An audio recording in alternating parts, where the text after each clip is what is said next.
শিক্ষার ক্ষেত্রে ভাষা, ধর্ম, জাতি এর বিভাজন করা উচিত না, ডিসক্রিমিনেশন করা উচিত না। দেখুন, প্রত্যেকটা মানুষই তার মধ্যে পটেনশিয়াল থাকে। তারা যদি কিছু করতে চায় তো তারা করতে পারে, অপরচুনিটি তাদের দিতে হয়। মুসলিমরা চান্স পেয়েছে বলে ওটা বন্ধই করে দিল, এর থেকে দুর্ভাগ্য আর কিছু হতে পারে না।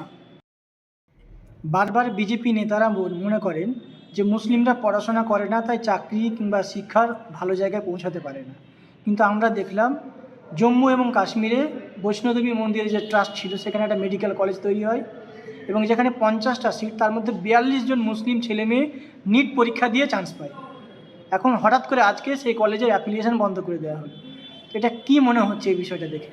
দেখুন, শিক্ষার ক্ষেত্রে ভাষা, ধর্ম, জাতি এর বিভাজন করা উচিত না, ডিসক্রিমিনেশন করা উচিত না। দেখুন, প্রত্যেকটা মানুষই তার মধ্যে পটেনশিয়াল থাকে। তারা যদি কিছু করতে চায় তো তারা করতে পারে, অপরচুনিটি তাদের দিতে হয়, সুযোগ দিতে হয়। তো জম্মু কাশ্মীরে মুসলিমরা চান্স পেয়েছে বলে ওটা বন্ধই করে দিল, এর থেকে দুর্ভাগ্য আর কিছু হতে পারে না। এটা ভারতবর্ষের সংস্কৃতি নয়, এটা সাংবিধানিক কোনো সংবিধানে এটার পারমিশন দেয় না। এটা বৈষম্যমূলক আচরণ করা হয়। আমি মনে করি যে এই ধরনের বৈষম্য বেড়েছে যখন থেকে ভারতীয় জনতা পার্টি ইউনিয়ন গভর্নমেন্ট কেন্দ্রের ক্ষমতায় আসীন হয়েছেন, তবে থেকেই এই ধরনের বৈষম্যগুলো বেড়েছে। এবং আরএসএস রাষ্ট্রীয় স্বয়ংসেবক সংঘ যারা বলে মাঝে মধ্যে তারা চেষ্টা করে মুসলিমদেরকে বিভিন্ন নামে ট্যাগ করে দেওয়ার, কিন্তু আসলে তারা মুসলিমদের উন্নয়ন বা ডেভেলপমেন্ট চায় না, এটা পরিষ্কার হয়। তো এটা ইনফ্লুয়েন্স নিশ্চয়ই আমার যতটুকু ধারণা যে বিজেপি ও আরএসএসেরই আছে, যার কারণে তাদের চান্স পাওয়াতেই তারা ক্ষিপ্ত হয়ে গেছে। একদিকে বলা হয় যে পড়াশোনা করো, আর একদিকে পড়াশোনা করতে গেলে তাকে বাধা দেওয়া হয়। এর থেকে দুর্ভাগ্য কিছু হতে পারে না। এটার আমি নিন্দাও জানাচ্ছি, তীব্র ক্ষোভ জানাচ্ছি, এবং আগামী দিনে আশা করি ভারতবর্ষের যারা সংবিধান প্রেমী মানুষ তারা এগিয়ে আসবেন এবং এই পিছিয়ে পড়া মুসলিম ধর্মাবলম্বী পিছিয়ে পড়া মানুষদেরকে সাচার কমিটির রিপোর্ট অনুসারে তাদেরকে এগিয়ে নিয়ে যাওয়ার তারা পাথেই হবেন, তারা সঙ্গী হবেন। এই যে বিজেপি বলে সবকা সাথ সবকা বিকাশ, তাহলে এই মন্ত্র তো এখানে কাজ করছে না।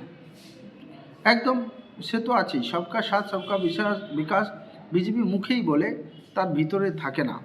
কারণ তাদের কাজ হচ্ছে দো কা সাথ দো কা বিকাশ। अडानी का साथ अडानी का विकास, अंबानी का साथ अंबानी का विकास, পুঁজিপতি का साथ পুঁজিপতি का विकास। তাদের ইচ্ছে কখনো নেই যে ভারতবর্ষের সার্বিক সকল মানুষ তাদের হোক, ডেভেলপমেন্ট হোক, উন্নয়ন হোক। এটা যে সবকা সাথ সবকা বিকাশ বিজেপি বলে, এটা মুখোশ। এই মুখোশের পেছনে গল্প অন্য। আমি বলতে চাইছি যে জাতীয় কংগ্রেস এর আইডিওলজি হচ্ছে সর্বদয়া সর্ব উদয়, ডেভেলপমেন্ট ফর অল। এটাকে নকল করে ডায়লগ মেরে দিয়েছেন আমাদের মাননীয় সম্মানীয় প্রধানমন্ত্রী নরেন্দ্র দামোদর দাস মোদী। উনি বলে দিয়েছেন সবকা সাথ সবকা বিকাশ। ভারতীয় জাতীয় কংগ্রেসের সেই আইডিওলজিটাকে কপি অ্যান্ড পেস্ট করেছেন, একটু নাম চেঞ্জ করেছেন। বাকি মুখোশ হচ্ছে শুধু দো কা সাথ হাম দো হামারে দো, আর ডায়লগ হচ্ছে সবকা সাথ সবকা বিকাশ। এটা একটা ভ্রান্ত তাদের গল্প। আপনি যে বলছেন হাম দো হামারে দো, তাহলে কি মোদি অমিত শাহ দুজন আর ওদিকে আদানি আম্বানি দুজন? একদম একদম ঠিকই আপনি ধরেছেন। আপনি একজন সাংবাদিক হিসেবে যা জিনিসটা ধরতে পেরেছেন, মানে আপনার দর্শক বা এই আমার ভিডিওর মাধ্যমে যারা শুনছেন তারাও বুঝতে পেরেছেন যে হাম দো হামারে দোকে সারা ভারতবর্ষের মানুষ জানেন যে কাকে 1 টাকায় কী দেওয়া হয় এবং কাকে সমস্ত কিছুর টেন্ডার ঠেকা সমস্ত কিছুর দিয়ে দেওয়া হয়, বিলিয়ে দেওয়া হয়। আর এদিকে সারা ভারতবর্ষের লক্ষ লক্ষ কোটি কোটি মানুষ কর্মসংস্থানের জন্য তারা, অনেক মানুষ না খেতে পেয়ে মরছে।